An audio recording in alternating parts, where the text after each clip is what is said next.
There is no dignity in families who cannot look after their own simply because they are forced on a particular card, all because the government says you should be. This is not snap back or come back. It's get back to where you belong because you have no value or no worth in our society. That's the message it sends. My office has been approached by a constituent who moved from interstate. Given that 80% of his pension is quarantined, he struggles to provide lunch and pocket money to his kids. Purchasing second-hand goods like school uniforms and books for his children that can't participate in school banking. It's difficult to send his kids to school on special days that require a gold coin donation.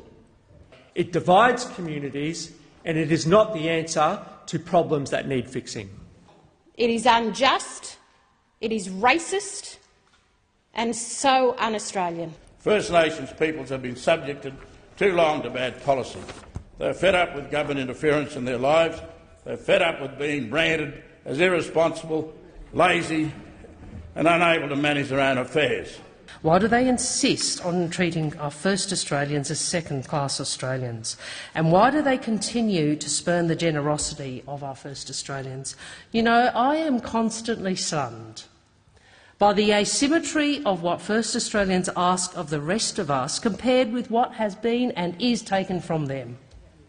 And I'm not talking purely about our history, I'm talking about our present.